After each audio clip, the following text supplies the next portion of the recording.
एक देश जिसे दुनिया गरीब और विकासशील कहती थी, अचानक ऐसा कदम उठाता है कि दुनिया के सबसे ताकतवर देश भी चौंक जाते हैं। न कोई चेतावनी, न कोई ऐलान और न ही किसी सैटेलाइट को भनक लगने दी गई। 18 मई 1974 राजस्थान की रेगिस्तान में जमीन के नीचे कुछ ऐसा हुआ जिसने भारत की पहचान हमेशा के लिए बदल दी। लेकिन सवाल ये है, क्या ये सिर्फ एक वैज्ञानिक प्रयोग था या दुनिया के लिए एक खामोश संदेश? और सबसे बड़ी बात, भारत ने ये सब इतनी गोपनीयता के साथ कैसे किया जब अमेरिका जैसे देश हर गतिविधि पर नजर रख रहे थे?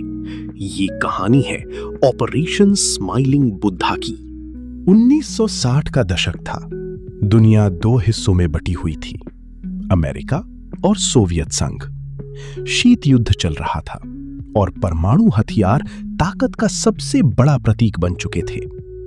इसी बीच 1962 में भारत का चीन के साथ युद्ध हुआ, जिसमें भारत को हार का सामना करना पड़ा। फिर 1964 में चीन ने अपना पहला परमाणु परीक्षण कर दिया। अब स्थिति गंभीर थी। एक तरफ परमाणु शक्ति से लैस चीन, दूसरी तरफ पाकिस्तान, जो धीरे धीरे मजबूत हो रहा था। भारत के पास विकल्प साफ था, या तो इंतजार करो या खुद को मजबूत बनाओ। इसी समय एक नाम धीरे धीरे उभर रहा था, होमी जहांगीर भाभा। उन्होंने भारत के परमाणु कार्यक्रम की नींव रखी थी। उनका सपना साफ था, भारत को आत्मनिर्भर बनाना है, चाहे वो ऊर्जा के क्षेत्र में हो या सुरक्षा की। 1966 में उनकी मृत्यु हो गई, लेकिन उनका सपना जीवित रहा। अब जिम्मेदारी आई नए वैज्ञानिकों और एक मजबूत नेतृत्व पर। यहीं से प्रवेश होता है इंदिरा गांधी का। उन्होंने एक साहसिक फैसला लिया, भारत को परमाणु क्षमता विकसित करनी ही होगी, लेकिन खुले तौर पर नहीं, पूरी तरह गुप्त तरीके से। इस प्रोजेक्ट को इतनी गोपनीयता में रखा गया कि कैबिनेट के कई सदस्यों को भी इसकी जानकारी नहीं थी। सेना, वैज्ञानिकों और कुछ चुनिंदा अधिकारियों तक ही यह मिशन सीमित था। इस ऑपरेशन का कोड नाम रखा गया स्माइलिंग बुद्धा, क्योंकि यह परीक्षण बुद्ध पूर्णिमा के आसपास हुआ था, और नाम ऐसा रखा गया जो किसी को शक भी ना हो। स्थान चुना गया राजस्थान का पोखरण परीक्षण क्षेत्र, एक ऐसा रेगिस्तान जहां दूर दूर तक सिर्फ रेत और सन्नाटा था। वैज्ञानिकों ने जमीन के अंदर लगभग 100 मीटर गहरा गड्ढा बनाया। यहीं परमाणु उपकरण को सावधानी से स्थापित किया गया। लेकिन सबसे बड़ी चुनौती थी गोपनीयता। अमेरिका के जासूसी सैटेलाइट लगातार भारत पर नजर रख रहे थे। अगर उन्हें जरा भी शक होता तो अंतर्राष्ट्रीय दबाव तुरंत बन जाता। इसलिए वैज्ञानिक दिन में सामान्य गतिविधियां दिखाते और रात में असली काम होता। उपकरणों को भी छिपा कर लाया गया, ट्रकों को सेना की सामान्य गतिविधि जैसा दिखाया गया। यहां तक कि वैज्ञानिकों को भी नकली पहचान दी गई ताकि किसी को कुछ समझ ना आए। और फिर आया 18 मई 1974 का दिन। सुबह का समय था, सब कुछ सामान्य लग रहा था। रेगिस्तान में हल्की हवा चल रही थी और टीम अपनी अंतिम स्थिति में थी। काउंटडाउन चुपचाप शुरू हुआ। 10, 9, 8। सभी की सांसें थम चुकी थीं। किसी को नहीं पता था अगले कुछ सेकंड में क्या होने वाला है। 3, 2, 1। एक शक्तिशाली विस्फोट हुआ, लेकिन जमीन के नीचे। ऊपर की सतह पर अचानक मिट्टी उछली और एक गुंबद जैसा आकार बन गया। भारत ने सफलतापूर्वक अपना पहला परमाणु परीक्षण कर लिया था।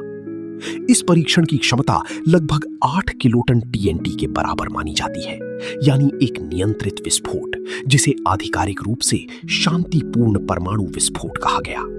परीक्षण के बाद भारत ने घोषणा की कि ये एक शांतिपूर्ण उद्देश्य के लिए किया गया है, जैसे खनन, निर्माण या वैज्ञानिक अनुसंधान। लेकिन दुनिया समझ चुकी थी, भारत अब परमाणु क्षमता वाला देश बन चुका है। प्रतिक्रिया तुरंत आई। अमेरिका और कनाडा ने परमाणु सहयोग पर प्रतिबंध लगा दिए। तकनीकी सहयोग बंद कर दिया गया और अंतर्राष्ट्रीय स्तर पर दबाव बढ़ गया।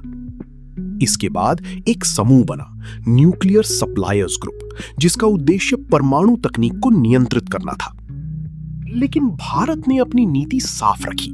हम एक जिम्मेदार शक्ति हैं और अपने हित में निर्णय लेंगे। इस मिशन के पीछे कई प्रतिभाशाली वैज्ञानिक थे, जैसे राजा रमन्ना, जो इस परीक्षण के वैज्ञानिक नेतृत्व में थे, और पीके अयंगर, जिन्होंने इसके डिजाइन और क्रियान्वयन में महत्वपूर्ण भूमिका निभाई। इन सभी लोगों ने बिना किसी पहचान के इतिहास रच दिया।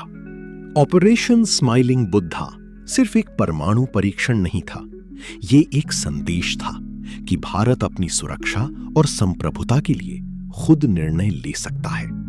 ये एक ऐसा मोड़ था जहां से भारत ने वैश्विक मंच पर अपनी अलग पहचान बनानी शुरू की। आगे चलकर 1998 में पोखरण 2 के माध्यम से भारत ने खुद को खुली तौर पर परमाणु शक्ति घोषित कर दिया, लेकिन उसकी नींव 1974 की इसी गुप्त परीक्षण में रखी गई थी। आज जब हम पीछे मुड़कर देखते हैं तो समझ आता है कि ये सिर्फ विज्ञान नहीं था, ये रणनीति थी, साहस था और एक खामोश क्रांति थी। एक ऐसा निर्णय जो जोखिम भरा था, लेकिन अगर ये नहीं लिया जाता तो शायद आज भारत इतना मजबूत नहीं होता।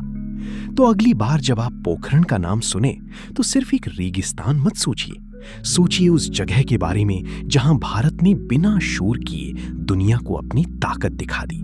और शायद इसी वजह से इस मिशन का नाम था स्माइलिंग बुद्धा, एक शांत मुस्कान जिसके पीछे छिपी थी एक अपार शक्ति।